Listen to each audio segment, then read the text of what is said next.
La verdad es que cuando no me gusta decir que no a las invitaciones, y también me parece que, pues, si uno puede compartir algo, pues lo debe hacer, ¿no? Entonces acepté con mucho gusto la invitación a estar en este foro, un foro en el que habéis tenido el privilegio de escuchar a gente realmente extraordinaria, algunos conocidos, otros amigos, pero en cualquier caso gente de primer nivel.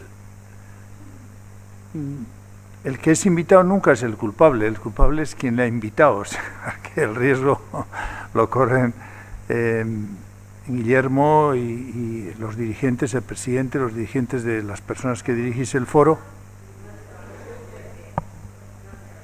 No se oye. Pues se puede siempre subir el... Vamos a ver, después vamos a ver con el inalámbrico cómo se oye, a ver si tenemos suerte, porque... Bien,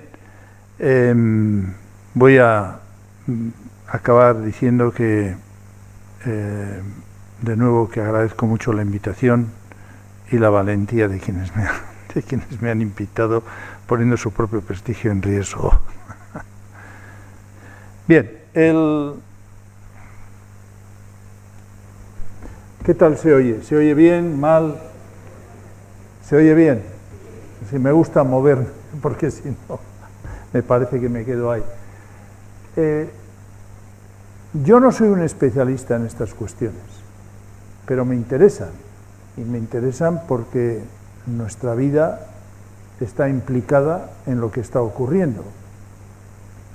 Y lo que está ocurriendo es que estamos asistiendo a una aceleración, a una, como diré dentro de un momento, a una convergencia y a una aceleración tecnológica muy importante.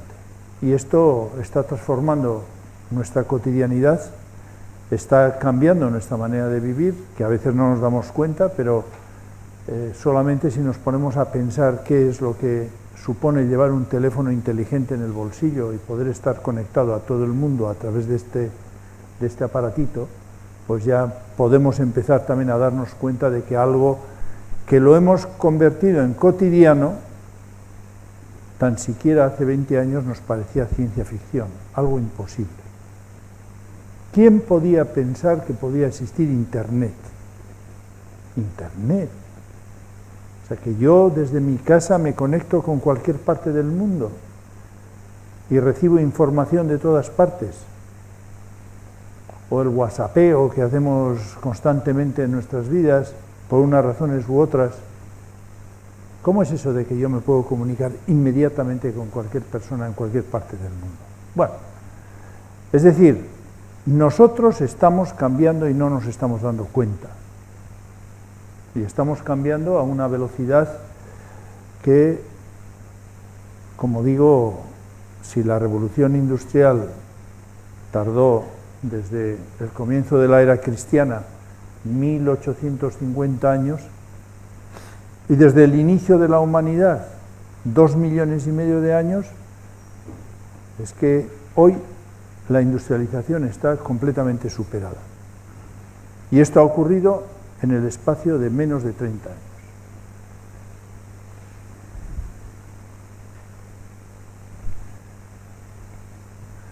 Quiero enseñaros un vídeo, si es que la tecnología nos lo permite, que espero que sí, y que nos puede dar alguna luz en qué es el universo y cómo algo que a veces nos parece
el universo tiene 13.800 millones de años.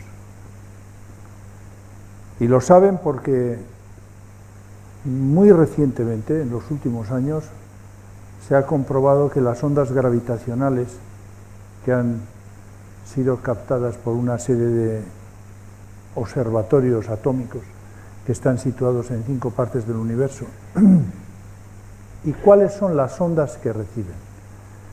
Las ondas que siguen a lo que se conoce como el Big Bang, o sea, la explosión de la que surge el universo. El universo era absolutamente comprimido y unas miles de millonésimas más de segundos más tarde se convierte en una naranja y a partir de ahí comienza una terrible expansión. En este momento nosotros no sabemos si ese es el primer universo o hay otros universos, pero la teoría actual considera que hay un cierto consenso de que probablemente vivimos no en un universo, sino en un multiverso, pero nosotros desconocemos cuáles son los orígenes de otros universos dentro de ese multiverso. Es decir, en nuestra terminología viviríamos en una especie de universo infinito. Pero curiosamente, lo que ocurrió en las primeras milemillonésimas de segundo, se produjo lo que llaman un polvo de estrellas, que ha permitido que la vida llegue al planeta. Por eso la teoría, mejor dicho, el eslogan es que el ser humano es polvo de estrellas, porque ese polvo llegó al mar y en el mar, dentro del mar, comenzó a producirse el primer germen de vida. Y de ahí moléculas vivientes, etcétera, etcétera, hasta organismos complejos tal como conocemos hoy. Decir que somos polvos de estrella, pues nos puede parecer pues algo así como rebajar la dignidad humana, pero desde un punto de vista físico-químico esa es la realidad a juicio de los científicos, de quienes investigan estas cosas. Ahí tenéis el esquema, hay unas fluctuaciones cuánticas, estamos en, como digo, en las primeras milesillonésimas de segundo del Big Bang, la radiación cósmica de fondo, que es la que nos llega a esos observatorios atómicos, la edad oscura, el universo es absolutamente negro, no hay luz, y poco a poco comienza a producirse la luz, se forman las galaxias, los planetas, y el universo sigue expandiéndose a una velocidad de 70 kilómetros por segundo. Bien, y como no podemos predecir hasta cuándo va a seguir expandiéndose, estas cosas no se conocen aún. Pero tiene 13.700 millones de años, 13.800, y esto parece que es el consenso científico. Y nosotros solo tenemos lo que se conoce como el ser humano, no en el estado actual, sino el primer ser humano, solo tiene 2,5 millones de años. Por tanto, de 13.700, el ser humano aparece, por así decirlo, en las últimas 12 horas del universo, en el caso de que dividiéramos el universo en un año, de la edad del universo en un año, pues nosotros no tendríamos más que 12 horas de antigüedad. Para hacernos un poco más idea de esto, he puesto estos datos que nos pueden ayudar a entender. 13.800 millones de años, el universo, el sistema solar solo tiene 4.600 millones de años, o sea, se tardó más de la mitad en que se produjera el sistema solar. La vida en la Tierra solo tiene 3.500 millones de años, polvo de estrellas, los homínidos 8 millones, Homo 2,5, el Homo sapiens, que somos nosotros un poco evolucionados, solo 350.000 años. ¿Qué son 350.000 años?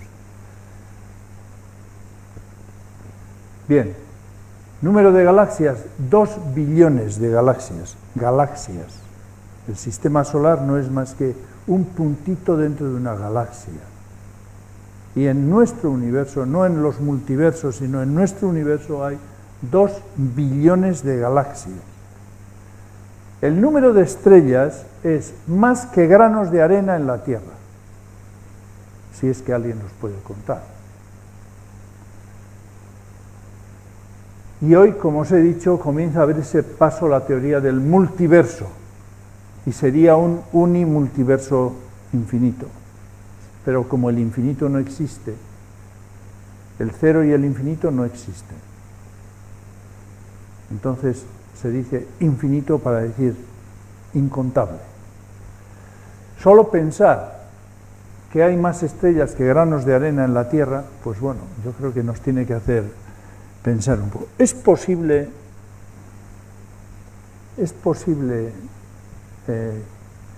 comprender, como hemos creído siempre, que el ser humano es el centro del universo?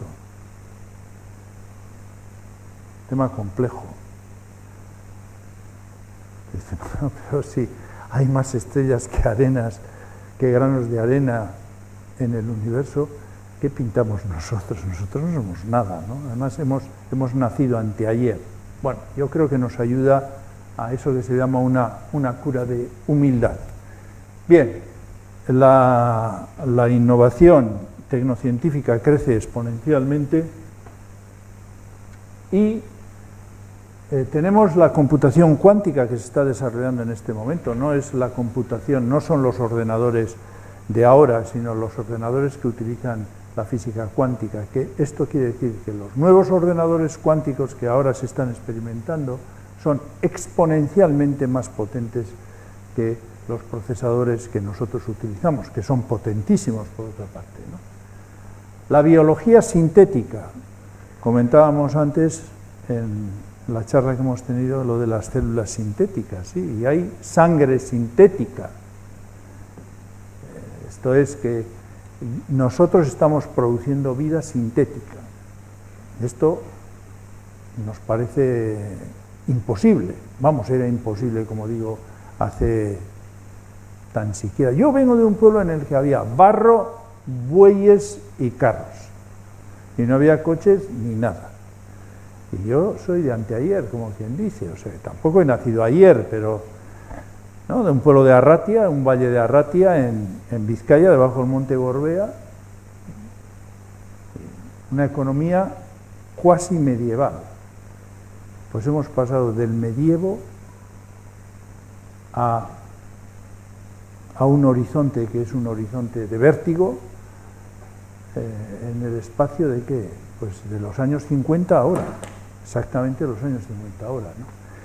En el medio rural, no en la Pamplona burguesa de Carlos III, etcétera, etcétera, que eso ya había mucho desarrollo por aquí para entonces. Pero quiero decir, quienes somos de pueblo, pues conocemos como digo, las formas de vida cuasi medievales, sin cuartos de baño ni historias. O sea que, bueno, estas cosas, estas moderneces son de anteayer. Nanobots, ¿qué son los nanobots y los nanobiobots? Los nanobots son unos robots, pero de tamaño nanométrico. Y los nanobiobots son los mismos robots, pero con funciones biológicas. Es decir, tú metes nanobiobots en tu cerebro para realizar ciertas funciones o en ciertos órganos, o, bueno, hoy todos sabemos que nos meten un chip para controlar el Parkinson. Eso, antes nos metían un chip para controlar el ritmo cardíaco, además un marcapasos. Esto es que nosotros lo que llamamos cyborgs, que es de ciencia ficción, pero los cyborgs han estado presentes entre nosotros desde hace mucho tiempo, ¿no? Desde los implantes, que me han metido un implante en la cadera, hasta tenemos elementos que no son biológicos dentro de nosotros y que cumplen unas funciones biológicas. Pero esto es otra dimensión. Son robots que están diseñados para para llevar a cabo operaciones biológicas y controlar cómo funciona nuestro organismo. Las redes neuromórficas artificiales, que son cómo se emulan nuestras redes neuromórficas, luego hablaré más, las impresoras 3D. Con una impresora 3D se puede construir una casa en 6 horas, una casa de 80 metros. No es que se pueda, es que se ha construido. Y la manera de construir en un futuro muy cercano no va a tener nada que ver con cómo hemos construido hasta ahora. Pero estos son ejemplitos. El caso es que estas fronteras se están expandiendo y las herramientas se están multiplicando. Y esto está cambiando. Los dos factores concurrentes son, por una parte, la convergencia de todas esas nuevas tecnologías y la otra, la aceleración. Esos dos factores convergen las nuevas tecnologías y además se acelera su desarrollo. Un elemento clave es la inteligencia artificial, que está presente en nuestras vidas, aunque no nos demos cuenta, aunque solo sea por el teléfono que utilizamos, pero la máquina piensa y actúa.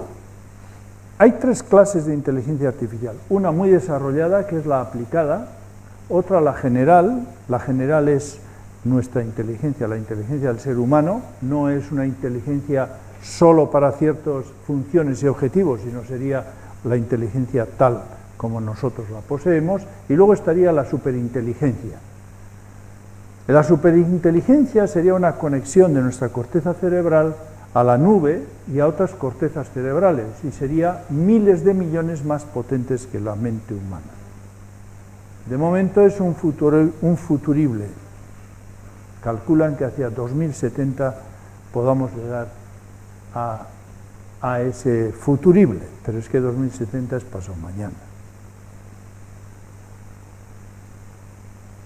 Y dentro de la inteligencia aplicada, que es la que nosotros usamos, hay la inteligencia automatizada, las búsquedas por internet, por ejemplo, cuando ponemos Google, buscar algo, los análisis, los correctores, cuando escribimos algo y nos dice Word, oye, te has confundido en la ortografía, tienes que cambiar. Los traductores que se han desarrollado de una manera pavorosa, tanto en calidad como en rapidez. La inteligencia asistida, que son los asistentes que tal vez algunas personas utilicéis, Siri, Cortana, Alexa, Sherpa, etcétera, etcétera, y que ya empiezan a tener presencia en nuestras casas, unos pequeños aparatitos así, que dicen, Alexa, dime qué tiempo va a hacer hoy, y te dice, hoy va a hacer 15 grados, va a llover hacia las 3 de la tarde, etcétera, etcétera. ¿Qué dicen las noticias, Alexa? Hoy las noticias más importantes. Pero esto es una broma comparado con lo que Alexa hará en el futuro. La inteligencia aumentada, que son tomar mejores decisiones, y aquí es la suma humano-máquina, pero luego está la inteligencia autónoma, en la que la máquina toma decisiones sin intervención humana. Sin intervención humana cuando las toma, evidentemente se le han metido los parámetros anteriormente, y esa es la que presenta más problemas desde un punto de vista ético. La inteligencia, la aplicada, tiene un desarrollo muy rápido,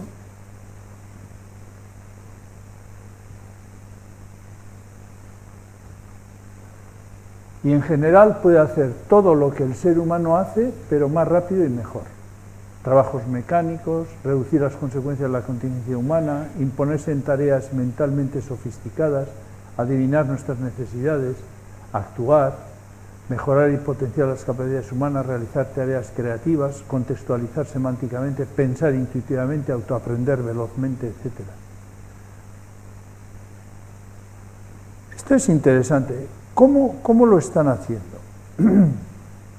Platón en la República nos dice que las personas que estaban aquí abajo veían sombras en una pared y pensaban que eso era la realidad, hasta que uno de los que estaba encadenando, mirando a la pared, las sombras, se soltó las cadenas y empezó a subir por las paredes de la cueva, y cuando salió a la superficie vio el sol. Y entonces dijo, si yo solo veo un reflejo de lo que entra, de la poca luz que entra por la cueva, y además lo que veo es el reflejo de unas realidades que yo no conozco en una pared.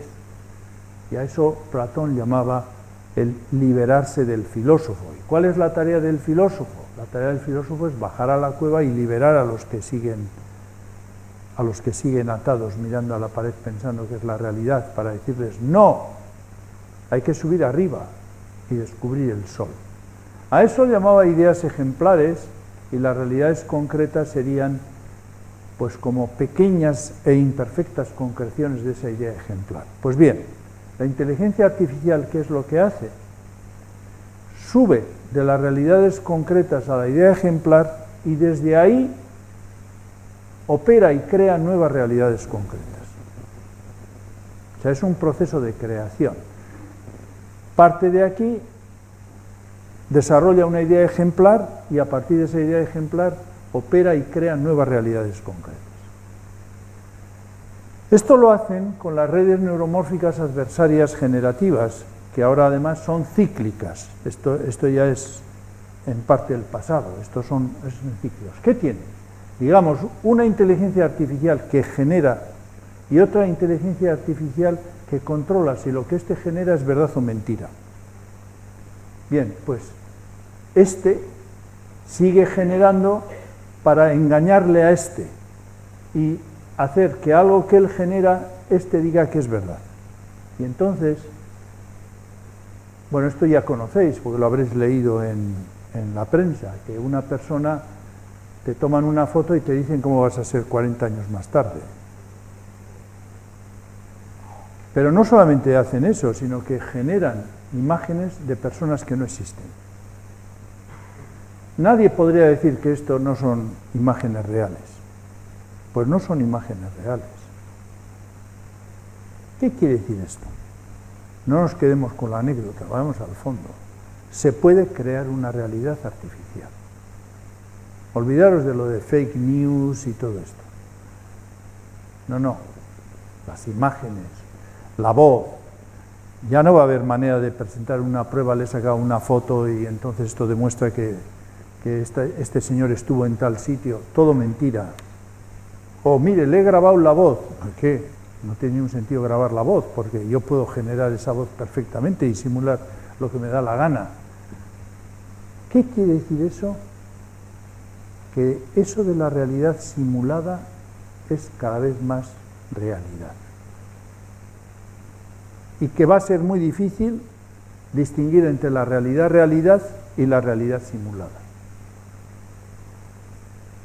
No sé si algunas de las personas que estáis aquí habéis visto, hubo una serie que se llamaba Matrix hace 20 años o 25, no me acuerdo, la primera, y después salieron otras 2 películas más de Matrix que vivían en la realidad simulada, y pensaban que era la realidad real. Bueno, todo eso, que antes era ciencia ficción, ahora se está convirtiendo en realidad. Esto puede parecer un juego de niños, esto de crear fotos de personas inexistentes, pero no, es que se está simulando una nueva realidad.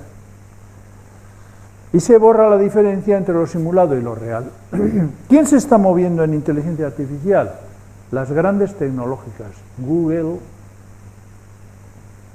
por supuesto Amazon, Facebook, Microsoft, etcétera, y las universidades, empresas y gobiernos de todo el mundo. ¿Por qué? Porque la inteligencia artificial es el arma más poderosa del futuro en todos los sentidos. Quien controle la inteligencia artificial controlará el mundo. Esto lo saben perfectamente. Esto es un horizonte de 2030 que nos dice que la inteligencia artificial va a aumentar de una manera muy sustancial lo que llamamos nosotros el Producto Interior Bruto del mundo. Pero ¿quién es el que más se beneficia? China, que va a crecer por la inteligencia artificial más de un 26%, América un 14,5%, el norte de Europa un 9,5%, el total un 11,5%, etc. O sea, la pelea no es ahora quién tiene tanques, o quién tiene cabezas nucleares. La pelea es quién tiene la inteligencia artificial que va a controlar a todas las demás inteligencias artificiales. Así es como se está planteando el nuevo desafío. China ha dicho que para 2030 será la primera potencia en inteligencia artificial. Desde ahí hay que entender la pelea que el gobierno americano está teniendo con China, que decimos, no, es que es por un problema comercial. No es por un problema comercial, es por un problema de transferencia tecnológica de conocimiento, para impedir que China sea la primera potencia mundial en inteligencia artificial. Pero lo que quiero decir con esto es que la gran pelea estratégica en este momento está planteada en este nivel. ¿Cuál es el consenso predictivo que se hizo en 2015 entre, esto lo hizo un instituto de la Universidad de Oxford, y dice que básicamente se va a poder hacer de todo, escribir libros, música, lo que queramos, pero en 2137 decían, esto es un cálculo estadístico evidentemente, entre los que contestaron la encuesta, pero todos son grandes expertos, dice que la inteligencia artificial ocupará todos los puestos de trabajo. No tendremos nada que hacer. Si hemos guardado una caja de puros, pues fumar un purito o lo que sea, pero bueno, no, ya se han prohibido los puros. Entonces, a mí me da la impresión, esto es una impresión personal, creo que dentro de 30 años al que le cojan conduciendo un coche le meterán a la cárcel por peligro público. No, sí, sin más. Porque evidentemente la máquina va a conducir mucho mejor que nosotros, va a respetar todas las señales, no va a tener ningún tipo de enfado, no bebe copas, ni le va a pesar la digestión en el estómago, ni está cansado porque ha dormido mal. La máquina es la máquina. ¿Va a tener accidentes? Claro.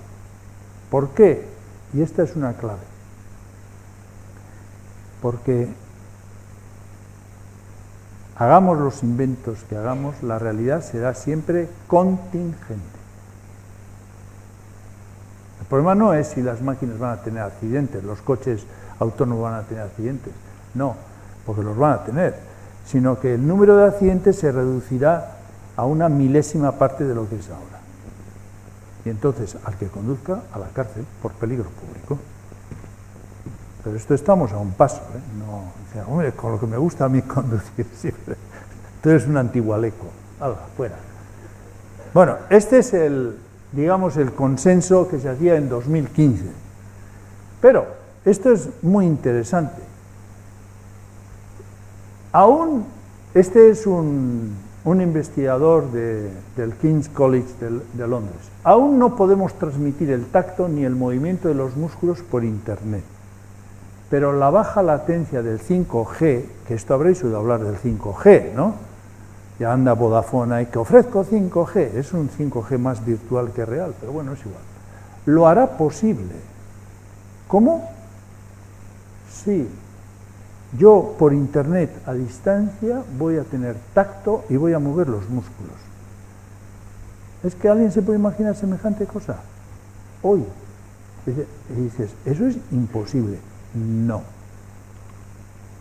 O sea, yo voy a tener tacto por Internet. ¿En dónde? Pues yo qué sé, en la isla no sé cuántos de Japón.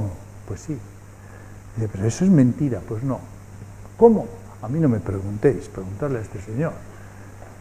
Estamos empezando a fabricar los dispositivos que nos permitirán realizar acciones a distancia. Que tenéis un hijo en el, ¿cómo se llama? Un nieto en, ¿dónde se llama esto? Erasmus, en no sé dónde. Unos besos, impresionantes, como si estuviera en casa, por Internet. Dice, ¿pero cómo es posible? Pues sí, pues no me preguntes a mí.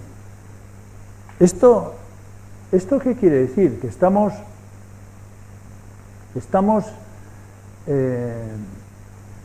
en un momento en el cual pues lo imposible aparece como realidad. Bien, pero la inteligencia artificial no está pretendiendo únicamente conseguir ese tipo de cosas, que al fin y al cabo son funcionalidades, sino que quiere ser plenamente humana, con sentimientos, autoconciencia, capacidad de discernimiento, toma de decisiones, etc. Esto tiene un desarrollo lento y complejo. Esto es una foto de un cerebro humano y nos dice que el cerebro humano tiene de 86 a 100.000 millones de neuronas, o sea que es un poquito complejo. Y tiene de 100 a 500 billones, 12 ceros, de sinapsis, de conexiones. Luego las posibles combinaciones de estas neuronas con estas sinapsis son 100 a la 100. O sea, ponerle a 100 ceros por detrás. Si es que alguien se puede imaginar qué cantidad es eso. Así es como funciona un cerebro humano. Combinación 100 elevado a la 100. Bien, y frente a esto, la estrategia de la inteligencia artificial es crear redes neuromórficas artificiales, es decir, emular el cerebro humano, pero de momento solo se ha conseguido un 1% de las neuronas que una máquina, un computador, solo puede tener, y es el más potente que existe en el mundo, un 1% de las redes neuronales que tiene nuestro cerebro humano. Y aún no se conoce bien cómo funciona el cerebro. Por tanto, ¿pero para cuándo piensan que pueden conseguir la inteligencia general, es decir, la inteligencia artificial que sea como la humana, hacia 2040? Es que 2040 es pasado mañana. Bien. Pero luego vendrá la superinteligencia artificial, y esta será miles de millones más potente, de veces más potente que el cerebro humano. La superinteligencia artificial. ¿Cuándo? No sé. Dicen que unas décadas. ¿Cuántas décadas? No sé. 5, 6, 7, no lo sé. Pero probablemente dentro de este siglo nacerá esta superinteligencia artificial. ¿Por qué? Porque el futuro es más rápido de lo que tú piensas. Es decir, esto es el tema de la velocidad creciente que decía yo, la aceleración que se está produciendo en estos nuevos desarrollos tecnocientíficos, que nos atropellan. Uno de los problemas que tenemos es que la humanidad no es capaz, no va a ser capaz de asimilar ciertas cosas de estas que estamos viendo, pero es que además es muy difícil el poder seguir o el poder legislar sobre cuestiones que se están sucediendo a una velocidad vertiginosa.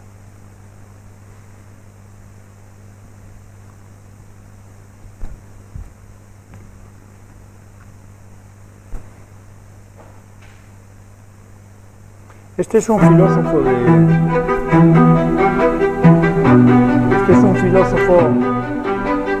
de Oslo. Don't know what's going to happen once No this sino que vas a intelligence is irlo. substantially greater than that of a human brain.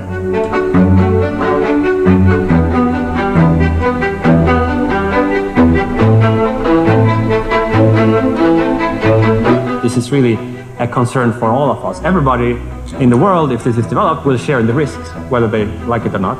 In terms of Si hablamos de desarrollos que podrían cambiar los fundamentos de la condición humana, creo que la inteligencia de las máquinas, la transición hacia la era de las máquinas inteligentes, es la principal candidata a ser el acontecimiento de este siglo que podría cambiar de manera fundamental la naturaleza de la vida en la Tierra. Creo que no tenemos otra opción que no sea enfrentarnos a este desafío. La superinteligencia de las máquinas es como un portal por el que la humanidad va a tener que pasar. Y encontraremos riesgos al hacerlo. O quizá nos estampemos contra la pared. Pero creo que todos los caminos hacia el gran futuro de la humanidad pasan por esa puerta. Así que tenemos que concienciarnos y estar todo lo preparados que podamos para esta transición.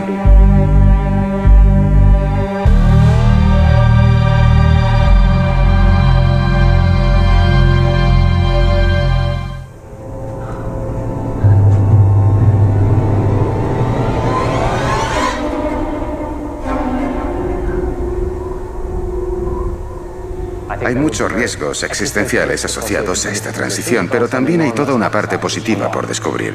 Hay desarrollos posibles que los humanos podrían llevar a cabo si pudiésemos vivir 40.000 años para estudiarlos. Quizá dentro de 40.000 años exista una cura para el envejecimiento o la colonización espacial, o podremos subir inteligencia a los ordenadores. Son cosas que tienen consistencia con las leyes de la física, pero son difíciles de desarrollar y podrían hacerse realidad tras el desarrollo de las máquinas superinteligentes.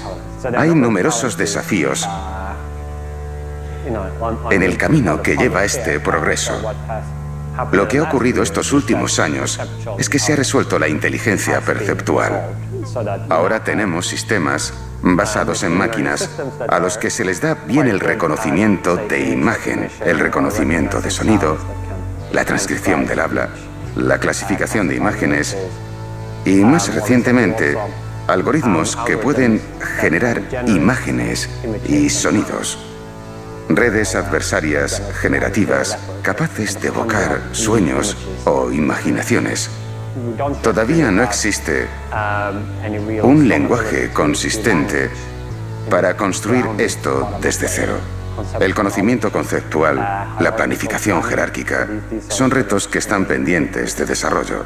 Pero si llegamos a ese punto, cuando lleguemos, creo que el paso hacia la superinteligencia sucederá con bastante rapidez. Mr. Theodore Twombly, welcome to the world's first artificially intelligent operating system. We'd like to ask you a few questions. Okay.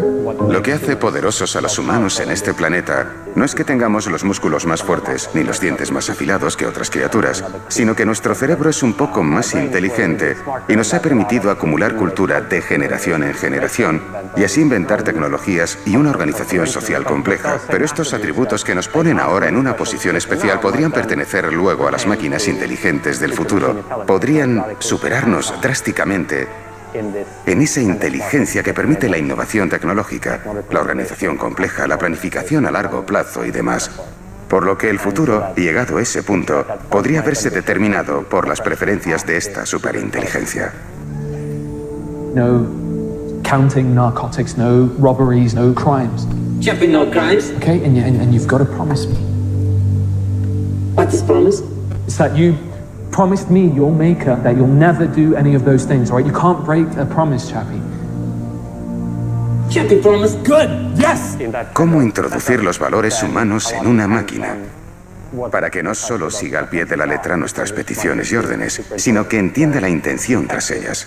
Sin eso, nos encontramos con esos casos de efecto perverso en los que, bueno, la misma idea básica aparece ilustrada en la mitología clásica, como el mito del rey Midas.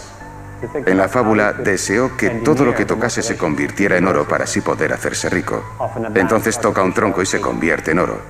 Así que se alegra, pero toca la comida y se convierte en oro. Toca a su hija y se convierte en oro. Y si te paras a pensarlo, es una idea espantosa. Lo ideal sería que la superinteligencia no manifestase estos efectos perversos, sino que fuera capaz de extrapolar las intenciones que tenemos. Los plazos de tiempo son muy inciertos. ¿Cuánto falta para que las máquinas inteligentes puedan competir con la mente humana? No solo en ámbitos específicos como el ajedrez o en reconocer imágenes, sino completamente máquinas con la misma capacidad de aprendizaje, de planificación, que nos hacen inteligentes a los humanos, pues quizá falten unas décadas. Vodafone One. O sea, la tesis dice él, es posible que siguiendo el ritmo de simplemente de la evolución, dentro de 40.000 años el ser humano fuera capaz de buscar curación a ciertas enfermedades. Si siguiéramos la velocidad de lo que es el desarrollo meramente evolutivo. Dice, pero eso va a ser inmediato con la superinteligencia. Bueno, no, con la inteligencia artificial desarrollada, mucho más con la superinteligencia, pero nadie puede saber de qué va a ser capaz esa superinteligencia. Bueno, primero tiene que darse, que eso es un futurible unas décadas, nos ha dicho él. ¿Cuándo va a ocurrir eso? Probablemente dentro de unas décadas, él cree que dentro de este siglo. Bien. Y esto nos pone en una cuestión que es que ser humano es ser transhumano. El primero que utilizó el término transhumanar fue Dante en la Divina Comedia. Y cuando llega al paraíso, o sea, pasa por el infierno, luego el purgatorio y finalmente llega al paraíso, ¿no? Y él nos dice que se sintió que se estaba transhumanando. Dante, por tanto, es el que crea el concepto de transhumanar, que es una especie de transformación radical, ¿no? Bien, evidentemente el ser humano tiene unas aspiraciones ilimitadas. No hay límite para las aspiraciones humanas. Entonces aspiramos a la felicidad absoluta, al amor absoluto, al infinito, en definitiva. Pero no vivimos en un universo infinito, es un universo limitado y contingente. Y quisiéramos ser transhumanos. ¿Cómo empieza el lío? Pues con Adán y Eva, que la serpiente les engaña. Es una metáfora, evidentemente, eso no ocurrió, es una metáfora.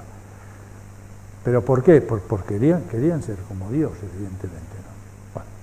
Bueno, con esa, digamos, con esa aspiración, que esa es una de las aspiraciones que es uno de los mayores retos, cómo gestionar mis propias limitaciones, ¿no? Y conseguir una sabiduría humana que me permita gestionar mis limitaciones con mis aspiraciones sin negar ni las unas ni las otras, sino aceptándome tal como soy.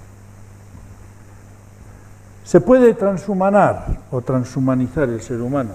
Pues hombre, teóricamente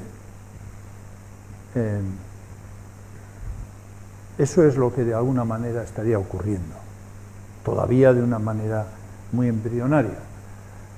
Pero la Biblia, Gilgamesh, la mitología nos hablan continuamente de que el ser humano ha querido ser como Dios. Pero el transhumanismo no es querer ser Dios, sino que el ser humano llegue a ser todo lo que su conocimiento le permita alcanzar, incluyendo su propia transformación en transhumano, es decir, abierto a infinitas posibilidades futuras de ser, pero no sabemos qué es ser. No sabemos qué quiere decir ser en esa frase, porque realmente el ser también se transformará. Y esto está íntimamente relacionado con lo que hemos dicho de la aceleración y la convergencia tecnocientífica. Quiero que miréis con cierto detenimiento este esquema. Aquí están. Hace 4.650 billones de años, hemos dicho que billones es en inglés. Hace 4.650 millones, por abiogénesis, entonces aparece el ácido ribonucleico. Mucho más tarde aparece lo que llamamos el ADN, la cadena genética. Por evolución pasamos del fenotipo a un fenotipo extendido en donde entra la cultura, o sea, de la bioquímica pasamos a la biología y de la biología a la cultura y de la cultura a la tecnología y de ahí al futuro. Este es el esquema. Entonces, esto tarda muchísimos millones de años y después todo va muy rápido, cada vez más rápido.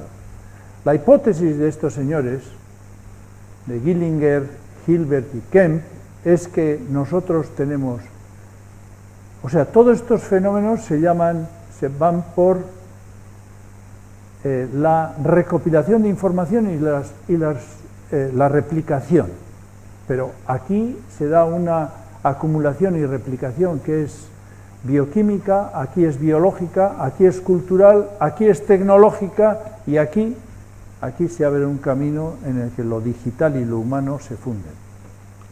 Ese es el esquema.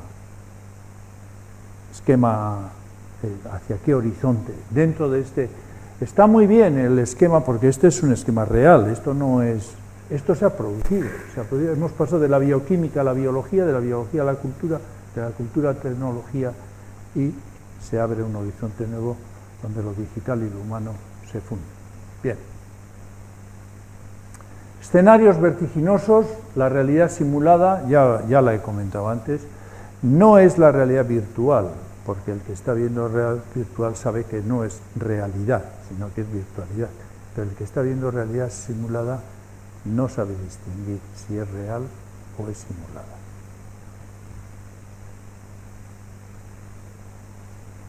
Subir o cargar la mente, ¿qué es subir o cargar la mente? O sea, nosotros cuando hacemos un archivo o unas fotos o lo que sea, lo guardamos, ¿no? Decimos, hay que hacer el backup, porque si no puedes perder la información que has generado. Entonces todos utilizamos pues pendrives, bueno, en definitiva, memoria. Lo guardamos en la memoria del ordenador. Pero ¿quién guarda nuestros pensamientos? Nadie. No tenemos medio de guardar nuestros pensamientos. Y nuestra memoria, como todos sabemos, es muy selectiva y muy parcial. De manera que si 3 personas observan una cosa y después se les pregunta qué han visto, van a decir cosas diferentes. Van a coincidir, evidentemente, en algunas cosas, pero van a dar interpretaciones diferentes. Nuestra memoria pierde más de un 90% de la información que procesa. Y evidentemente, ¿qué sentido tiene que nosotros no podamos tener almacenada nuestra propia vida? Si lo ponemos a pensar. Queremos guardar las fotos, queremos guardar los registros de voz, queremos, bueno, lo que sea. Pero, ¿y qué pasa con nuestro cerebro? ¿Dónde lo guardamos? Bueno, pues eso va a ser subir o cargar la mente. Entonces, esto nos permitirá crear avatares. Nos permitirá, es un decir, yo nada, pero permitirá crear avatares. Es decir, si tenemos la memoria de las personas que han muerto, pues esas personas van a continuar presentes porque están ahí. Su memoria es una memoria viva y entera. Está toda su vida guardada y a partir de ahí puedo crear un avatar y puedo tener a esa persona conmigo en casa. Decimos, ¿estamos locos? Pues sí, es posible, pero bueno, esto es... Bien, por eso digo que son escenarios vertiginosos. O los organismos cibernéticos complejos. El ejército USA está invirtiendo en exoesqueletos para supersoldados, al igual que Rusia, China, España y todos los países, porque claro, evidentemente, pues todos están en la misma pelea. O ¿es posible la inmortalidad humana biológica? Teóricamente sí. Nosotros somos 6 hermanos. Y una vez le dije a mi hermana, la mayor, oye Mariby, dice que vamos a poder vivir 1000 años. Y dice, ¿cómo? Conmigo que no cuenten. Yo con lo mío ya tengo bastante. Conmigo que no cuenten. Bueno, a ver, ¿qué pasa? Si se reproducen los tejidos a partir de... Una célula epitelial es una célula totivalente. Por eso le dieron un premio Nobel a un científico japonés. Bien, antes se pensaba que solo las células madres dentro de... Pero en este momento quiere decir que a partir de una célula epitelial teóricamente se pueden desarrollar órganos, tejidos, etcétera, etcétera, etcétera. Cualquier parte del organismo. No es que eso se pueda hacer ya, pero se podría. Es posible. Bien, si eso es así y podemos reproducir órganos, pues el tema de la eterna juventud es una realidad. Tú te metes, te hacen la ITV, pero automáticamente te meten unos nanobiobots y te arregla todo lo que tienes mal, te regenera los tejidos, etcétera, etcétera, siempre joven, ¿no me entiendes? Bueno, ¿tienes un límite? Sí, porque seguiremos siendo contingentes. No seremos eternos, podemos tener una vida muy extendida. También nos dice la Biblia que Matusalén vivió 1000 años. No, ciertamente no, pero era una manera metafórica de decir que la vida humana se puede extender, en aquel caso, por ser fiel a Dios. Bueno, pero biología sintética, sangre artificial, extensión de telómeros, después las técnicas estas para manejar el CRISPR-Cas9 y el AAPS, que son el manejar el helicoide genético con unas tijeras, que podríamos llamar unas tijeras genéticas, y después el AAPS permite quitar la cortina de cromatina que tiene la cadena helicoidal, con lo cual se puede operar, que es como una especie de escudo, y se puede operar en esa cadena. Todavía no sabemos muy bien cómo operar en esa cadena, pero ya se está operando, con lo cual, si antes estamos a expensas de la evolución biológica, ahora por ingeniería se nos puede cambiar el ADN. Bien, esto, como ya estamos bastante... Cuestiones a afrontar. Los humanos, dice Stephen Hawking, limitados por una lenta evolución biológica, no podrían competir y serían sobrepasados por la inteligencia artificial. O Elon Musk, que dice que la inteligencia artificial es nuestra mayor amenaza existencial. O Nick Bostrom, que es ese científico y filósofo de Oxford que hemos visto, el destino de nuestra especie dependería de las acciones de la máquina superinteligente. Las amenazas, muchas. Propuestas. Ray Kurzweil, que es la estrella de la Universidad de la Singularidad que tiene Google, y que es uno de los mayores teóricos en este campo, un visionario, dice que tenemos que meter la máquina en nuestras cabezas, de manera que siempre controlemos a la máquina. Dice, pero es que si la máquina está dentro de nosotros, nosotros la vamos a controlar, no va a ser externa a nosotros. La de quien se quiere meter una superinteligencia artificial en el cerebro. El alineamiento de valores, que dicen Nick Bostrom y otros, o sea que hacer que las máquinas, la inteligencia artificial, tenga una orientación humana sistémica y que además tenga un control público global y que todo el mundo pueda acceder a la inteligencia artificial, no solo los ricos. Hay una carta abierta firmada por más de 8.000 personalidades científicas, escrita a gobiernos, etcétera, que dice: la investigación en cómo hacer que los sistemas de inteligencia artificial sean robustos y beneficiosos es importante ahora. Hay direcciones concretas de investigación que pueden ser acometidas hoy. En definitiva, el reto es cómo hacemos que la inteligencia artificial sirva a los propósitos humanos. ¿Qué pasa? Que pasamos de la evolución biológica a la biología sintética. Antes, hemos dicho, el Homo, 2,5 millones de años, y aquí estamos nosotros. ¿Qué pasa cuando esto se puede hacer de una manera instantánea y por ingeniería? Cambiar lo que somos. Bueno, pues no sé, pero ese es el salto. Si damos ciertos pasos, ¿vamos a poder dar marcha atrás? En mi opinión, no. Lo cual presenta un riesgo sistémico, no. Pero bueno, que estamos yendo de cabeza hacia ahí es claro. Bueno, cuando alguien va a decir parar, hay que decir parar.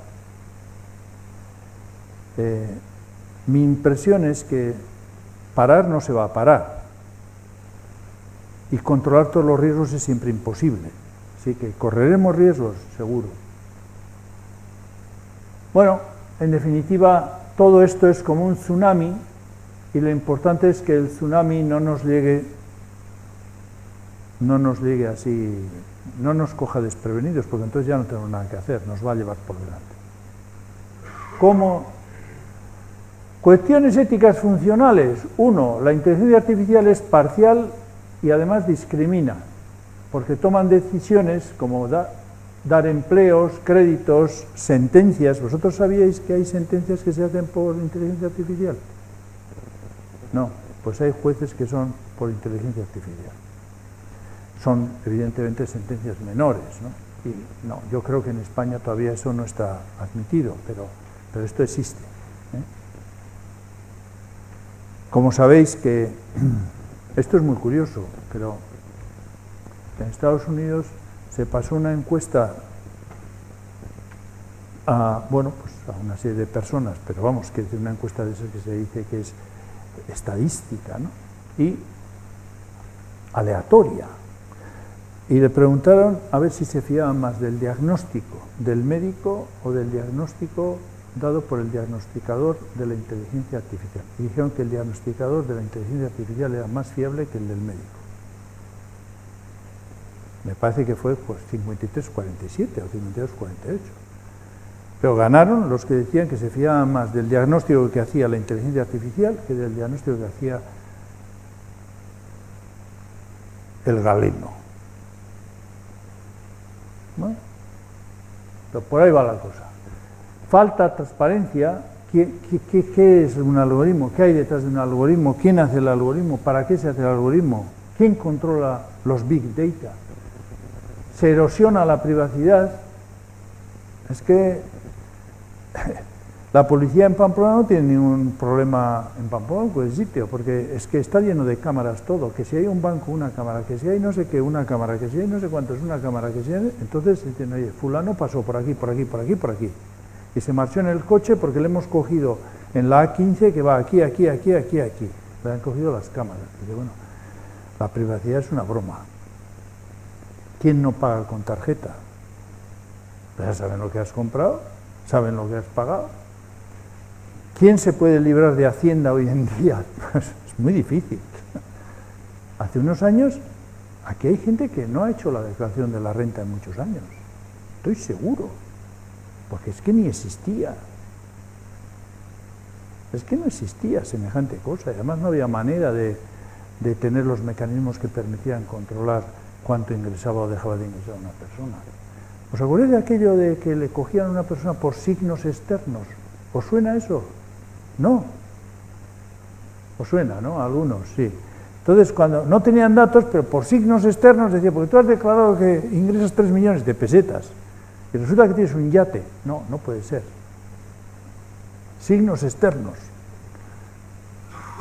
Bueno, en fin. Responsabilidad difusa de las acciones de las máquinas inteligentes, derechos, deberes de quién, erosión del empleo. Se supone que un 70% de los empleos actuales en Estados Unidos tienen más de un 50% de probabilidades de ser sustituidos por máquinas en un plazo de aquí a 2030. 2030 es pasado mañana. Asimetría sistémica entre las grandes tecnológicas y el individuo. Asimetría sistémica en el acceso a la inteligencia artificial. Riesgos latentes por uso indebido. Bueno, es verdad que los gobiernos, las universidades, los organismos internacionales se están confrontando con estas cosas, ¿no? Por ejemplo, la Unión Europea exige a la inteligencia artificial que garantice los derechos humanos fundamentales, que los algoritmos sean transparentes, seguros, confiables y sólidos. Solicita, no quiere decir que pueda garantizar que lo sean. Privacidad y control de los datos, transparencia y trazabilidad de los sistemas de inteligencia artificial, no discriminación y equidad, uso para el bienestar social y ambiental, responsabilidad de los sistemas. Esto es hoy en día la Carta a los Reyes Magos. Pero, bueno, la Unión Europea ha dicho que le gustaría esto, que tiene que ser así. Bien. También trabaja sobre ello la Iglesia. Por ejemplo, la Iglesia, en contra del Parlamento Europeo, dice que los robots no pueden tener personalidad electrónica, porque el Parlamento Europeo ha dicho que los robots tienen personalidad electrónica. Y ha dicho la Iglesia, no, personalidad solo las personas, no los robots. Pues el Parlamento Europeo ha dicho que no, que los robots tienen personalidad electrónica, pero personalidad. Hay un vídeo muy bonito en donde un robot le dice a un juez, o sea, mete un juicio para lograr que el juez le dé pleno reconocimiento legal, como persona.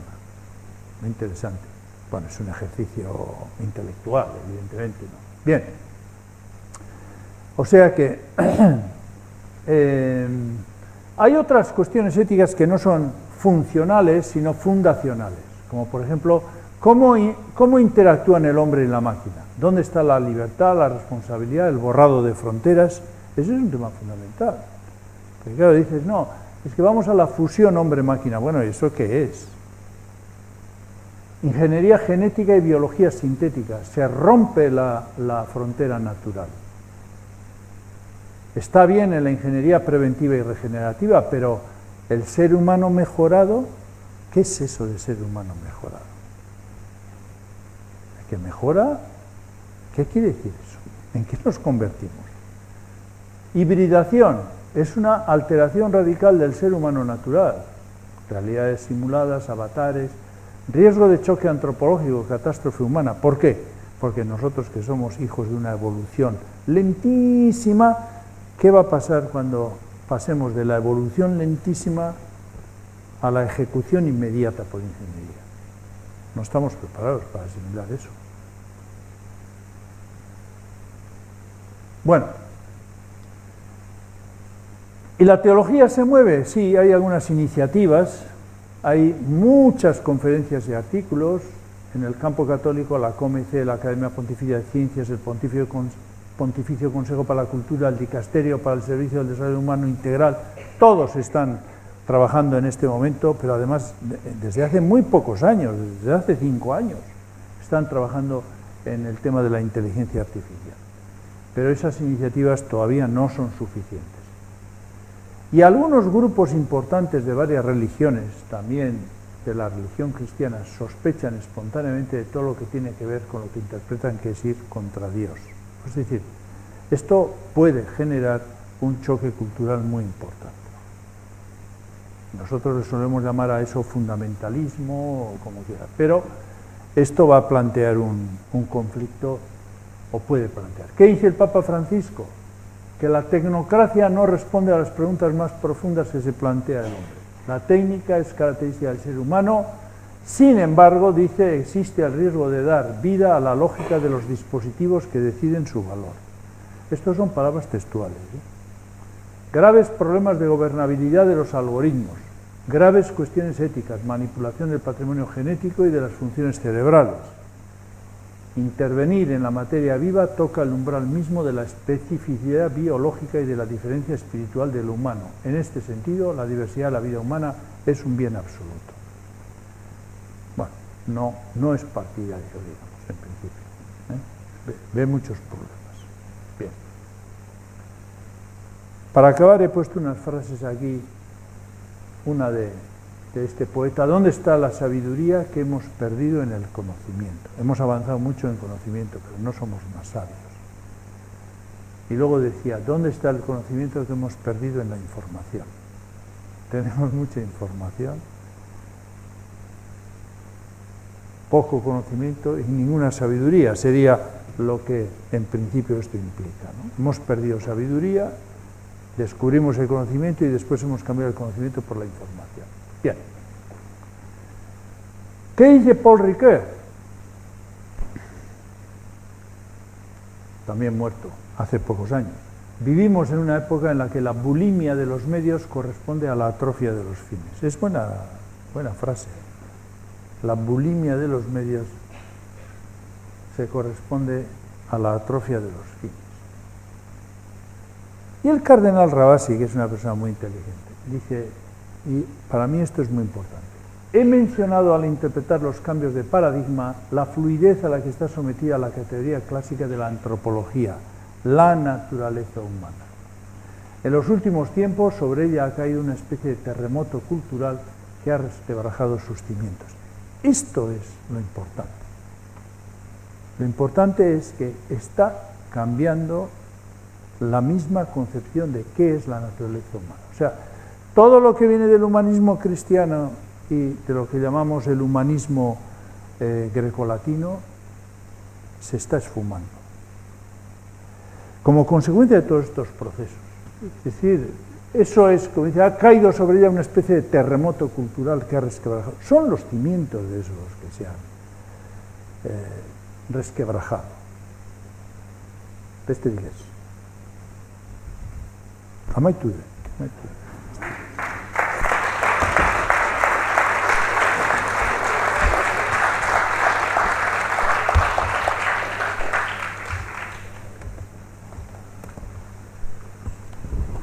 Bueno, mientras pensamos cuestiones a preguntar, ¿no? Si es posible la aclaración, os indico que el 22 de abril, miércoles, tendremos a Carlos García de Andoin.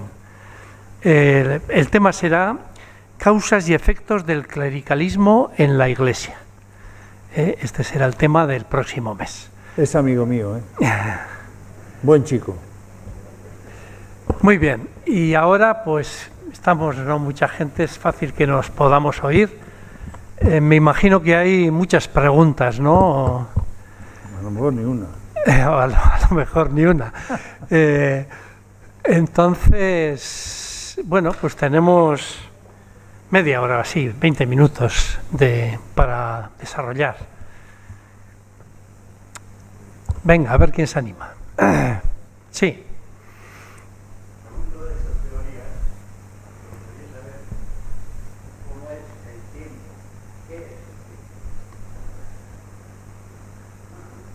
Bueno, eso es una pregunta...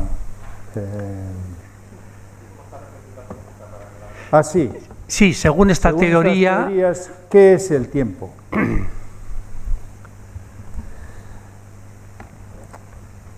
Vamos a ver.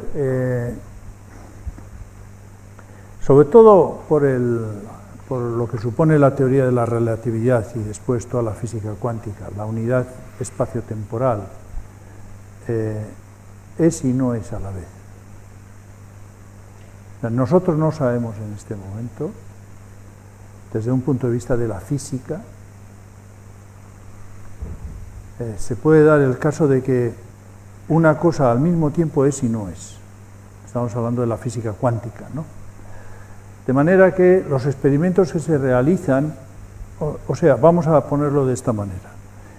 Einstein no logró desarrollar todo lo que su teoría implicaba, pero se está desarrollando cada vez y además, pues digamos que el desarrollo de todo ello supone una confirmación de sus intuiciones que él no acababa de probar. Si a mí me dicen que un quantum puede estar al mismo tiempo en dos sitios, excepto si lo observo.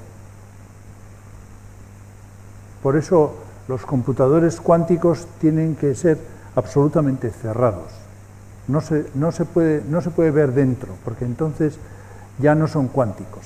Bueno, todo esto parece ciencia ficción, pero en definitiva, en la física cuántica, un objeto está al mismo tiempo aquí y allí. Y eso es aplicable también a la unidad espacio-tiempo. O sea que si me preguntas a ver qué es el tiempo según estas teorías, te diré, pues mire, estos también andan locos intentando definir eso. No tengo contestación. Pero la revolución se está produciendo, la revolución en ese sentido se está produciendo que a partir de las intuiciones de Einstein y la teoría de la relatividad, pero se está produciendo de la mano de la física cuántica. No tengo solución, no tengo respuesta adecuada a la pregunta. Simplemente ese es un tema. ¿Cómo es posible que un objeto esté al mismo tiempo en dos sitios? ¿Sería posible la bilocación? ¿O cómo interaccionan dos quantums? ¿Puede haber transferencia de dos quantums de un lugar a otro? Pues se ha producido o sea, lo que se llama la transportabilidad, se ha producido en distancias muy pequeñas. Perdona, no sé si querías preguntar otra cosa.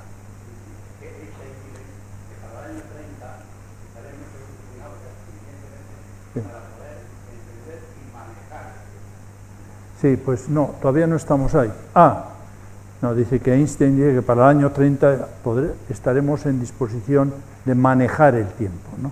No, o sea, de comprender y manejar el tiempo. Pues no, no estamos ahí, pero se nos han abierto también unos, digamos, unos escenarios que nos exceden, porque no se corresponden con nuestros esquemas interpretativos. Todavía no hemos llegado a manejar el tiempo, ni sabemos exactamente qué es el tiempo. San Agustín decía,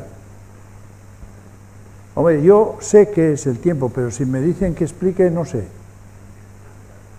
Sí, es verdad, ¿qué es el tiempo? ¿Existe el tiempo? Porque el presente no existe, porque es absolutamente fugaz, o sea, no se puede coger el presente, el pasado ya no existe y el futuro tampoco, el tiempo no existe. Lo que existe es el cambio, el fluir o lo que quieras, pero definir qué es el tiempo, eso es un tema, bueno, en fin. Bien, más asuntos. He visto por ahí alguna mano. ¿Dónde?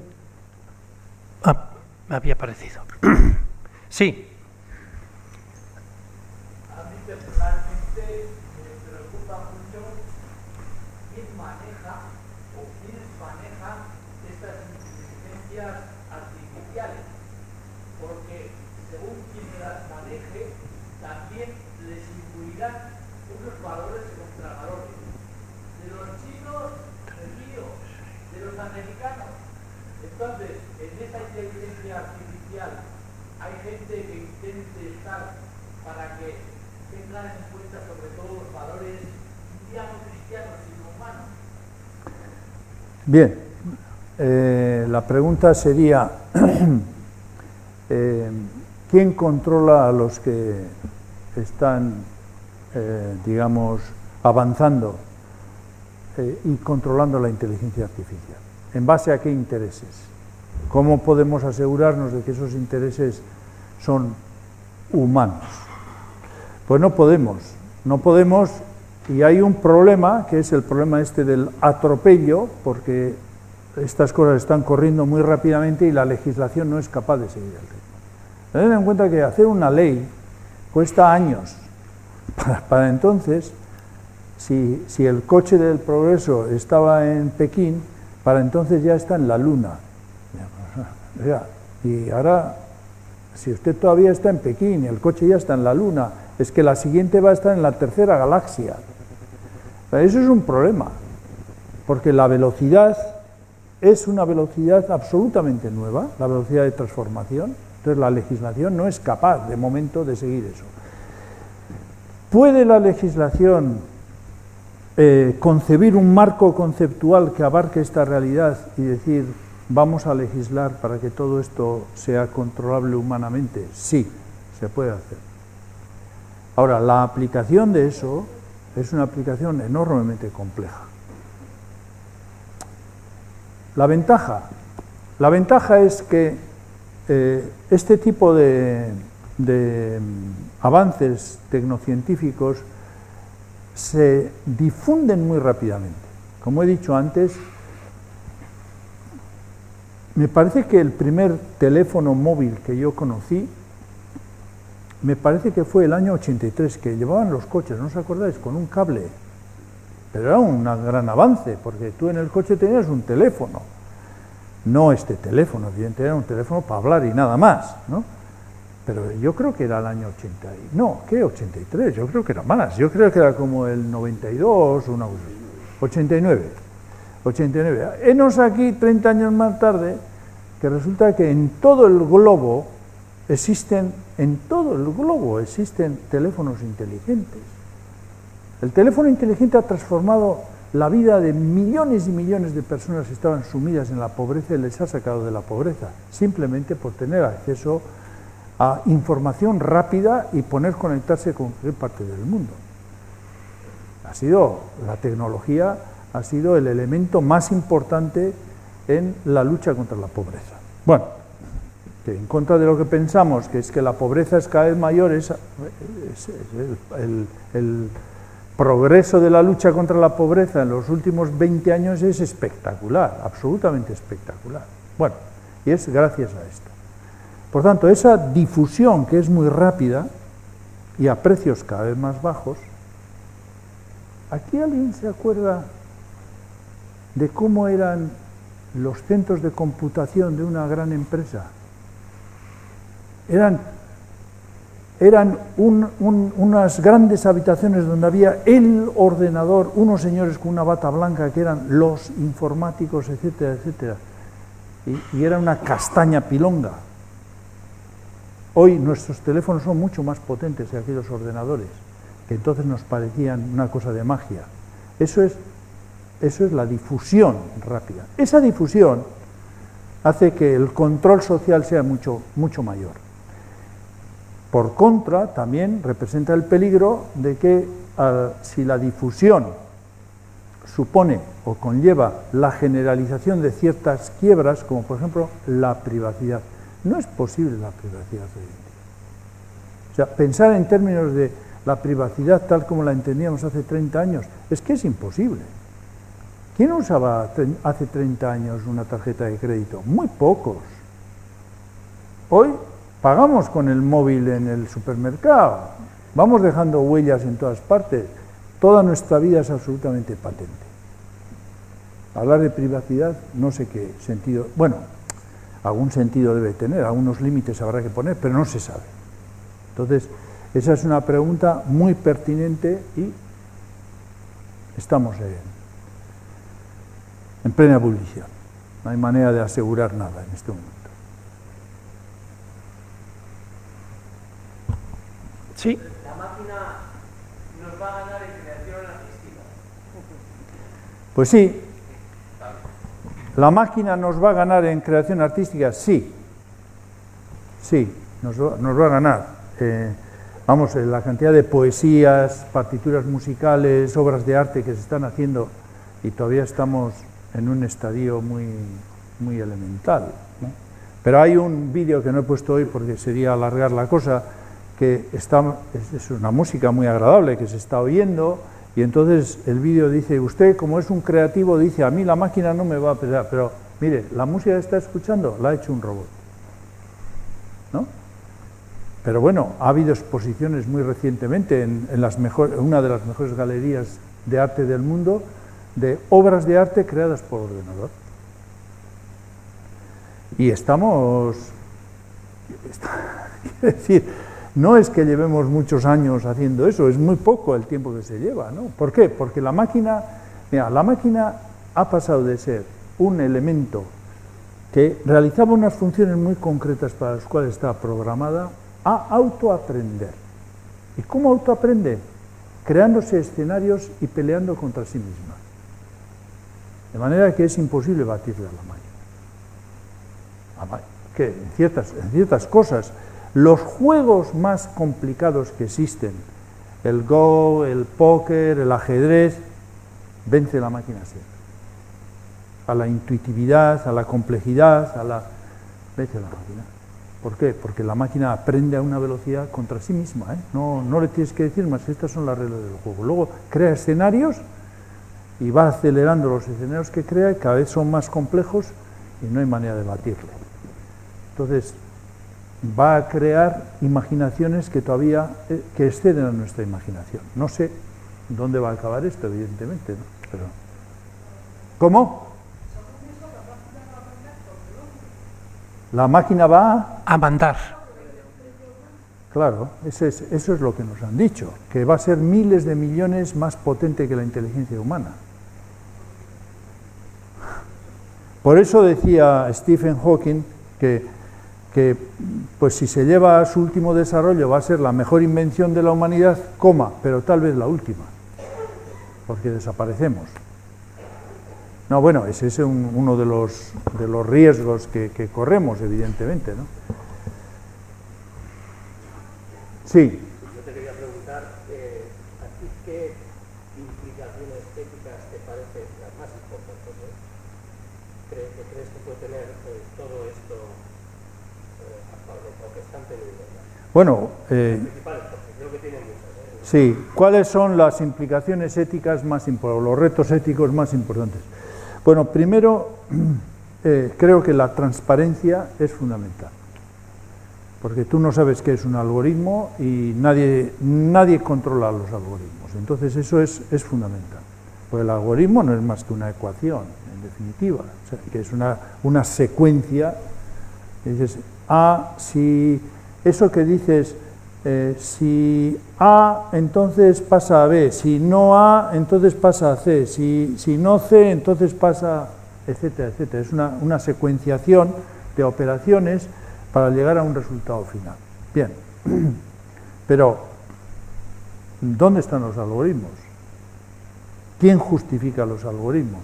Ese es un tema fundamental. La transparencia del algoritmo, fundamental.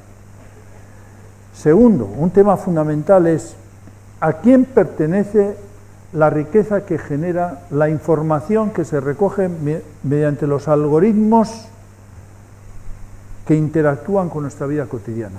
En otras palabras, ¿quién alimenta la fuerza de Google? Nosotros. ¿Qué nos regala Google? Aplicaciones gratuitas. ¿Qué le damos nosotros a Google? Nuestra vida, toda nuestra información. ¿Qué es lo que necesita? Eso vale muchísimo más que el buscador, que el traductor. Cada vez que usamos Google, y yo uso constantemente, estamos alimentando un monstruo. Pero, o sea, que nos dan caramelos, es como lo del flautista de Hamelín, que tocaba la flauta, le seguían todos los niños, todos al barranco. Bueno, pues, bueno, es algo así. O sea, esos temas a mí me parecen fundamentales. ¿A quién pertenece la riqueza que esa? Pero eso es nuestra. Pero nosotros no recibimos nada, ¿no? Bueno. Y luego, en el otro campo, que es el campo fundacional, hombre, la hibridación hombre-máquina, eso es un tema muy serio. Y luego, el tema de la realidad simulada, ¡buah! Eso plantea retos que son, yo creo que de momento insolubles, ¿no? Ya se buscarán fórmulas, o si se encuentran, buscar sí, encontrar no sé. Bueno,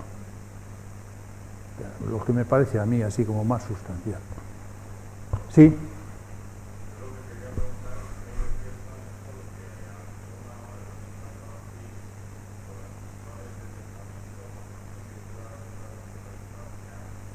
Con el fin de que pueda.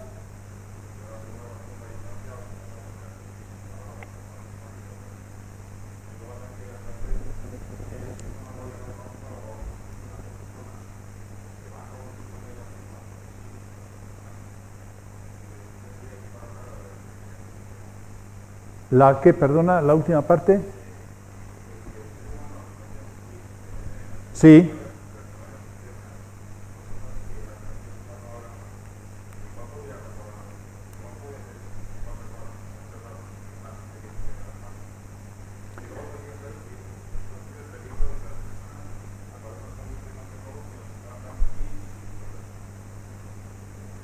Bueno,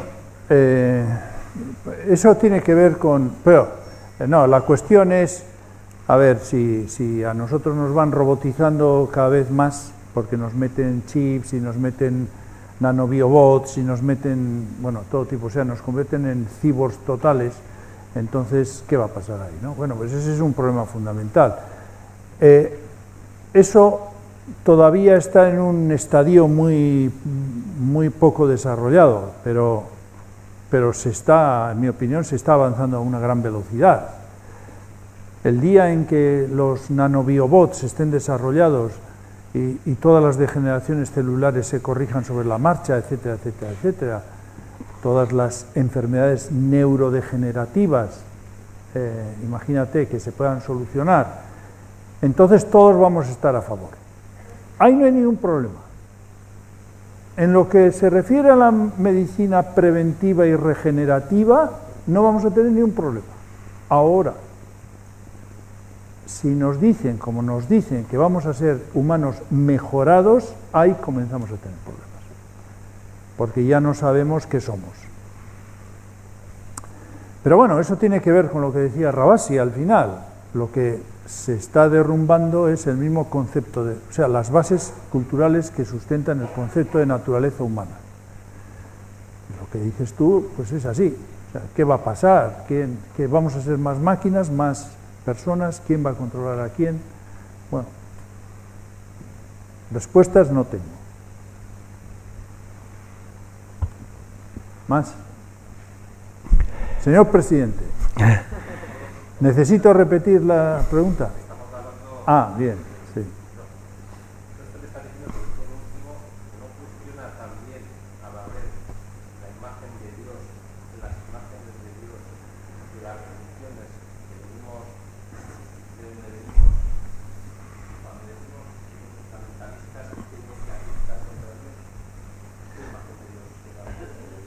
Sí, la pregunta es si todo esto no cuestiona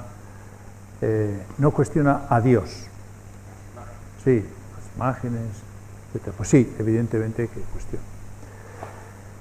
Cuestiona porque, vamos a ver, desde un punto de vista conceptual, Dios está más allá de todo. Como dice, Dios es bueno, y hay que decir, sí, Dios es a la vez, es bueno y es no bueno, porque está más allá de la bondad y de la no bondad. O sea, aquello de la coincidencia de los opuestos en Dios, ¿no? Bien, eso es teóricamente, porque Dios es absolutamente trascendente, con lo cual nada de esto le representa una amenaza. Pero sin embargo, los seres humanos, el ejemplo lo tenemos en la Biblia, pero voy a poner algún otro ejemplo, pues siempre hemos humanizado a Dios para poder relacionarnos directamente con ese Dios, ¿no? El Dios de la Biblia es un Dios muy antropomórfico, un Dios que interviene aquí, allí, que echa broncas, que se enfada, que pasea a la brisa del atardecer por el jardín del Edén, etc.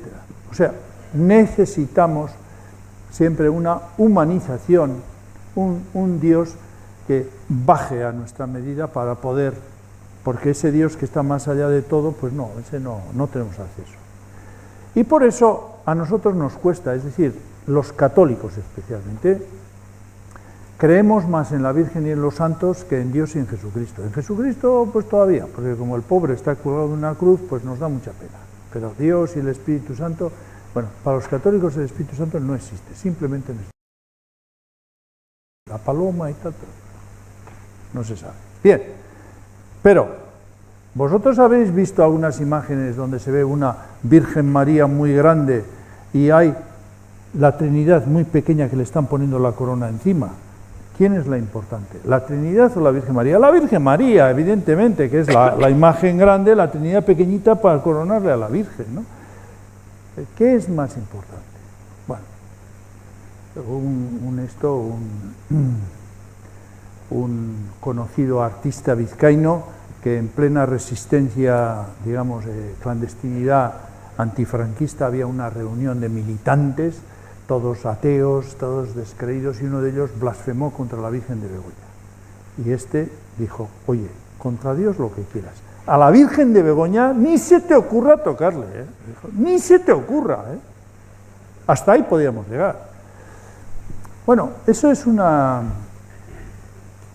esto atenta contra, evidentemente, muchas de las maneras que nosotros tenemos de acercarnos a Dios, ¿no? Pero en sí no le toca para nada. Pero bueno, eso es como decir, entonces, ¿qué Dios es ese, no? Bueno, eso es otra cuestión. Pero sí, evidentemente que sí. El Dios de la Biblia es un Dios que está presente en nuestras vidas. No es un Dios que hizo el universo y desapareció y es un demiurgo que está ahí arriba y que no. No, es existencial, profundamente existencial. Es el dueño de la historia. Por tanto, es un Dios vivo, ¿eh? El Dios de Abraham, Isaac y Jacob. Es un Dios vivo, no es un ente. Entonces, ¿cómo conjugar ese Dios vivo, que es parte integral de nuestras vidas, con una imagen de Dios que no esté contaminada? Es muy difícil, muy difícil. Eso no, está más allá de nuestras posibilidades. de nuestras posibilidades. Siempre contaminaremos la imagen de Dios, siempre. Pero bueno. Tenemos tiempo para una pregunta más, si alguien quiere. Yo, pues si no hay, termino con una pregunta. Ah, perdón, sí. Yo tengo un tema que me parece poco menos de abordarlo, de comentarlo aquí, que es el tema de la inteligencia reflexiva. Es la capacidad que tenemos los humanos de poder tomar el pulso de lo que está ocurriendo, incluso volver atrás cuando nos parece que no se ajusta a unos principios éticos de justicia. Claro, yo con toda esta exposición pues lo veo complicado, y eso está unido también a la capacidad o a la conciencia humana. Entonces, me gustaría que abordases o que comentases estos dos aspectos. Bien,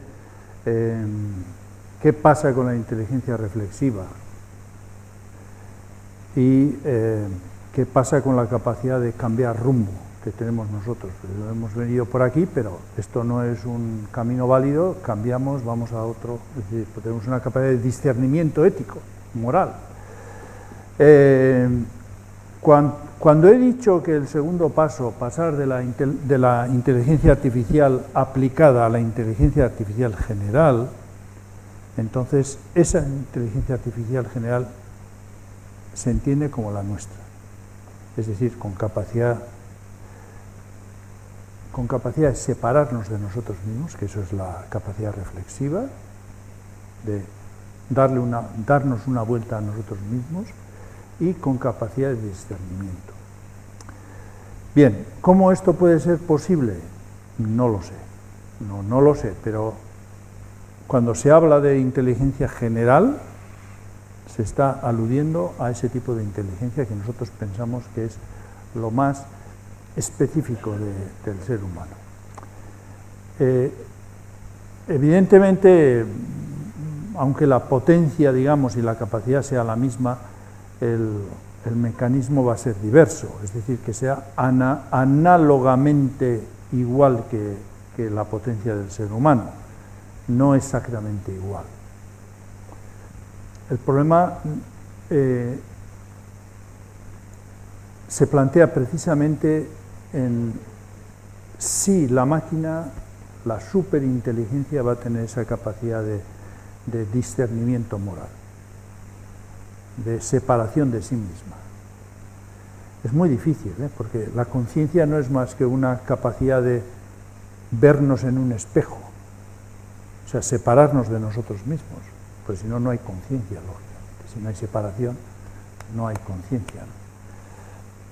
No sé cómo la máquina puede operar de esa manera, lógicamente, mediante unos mecanismos.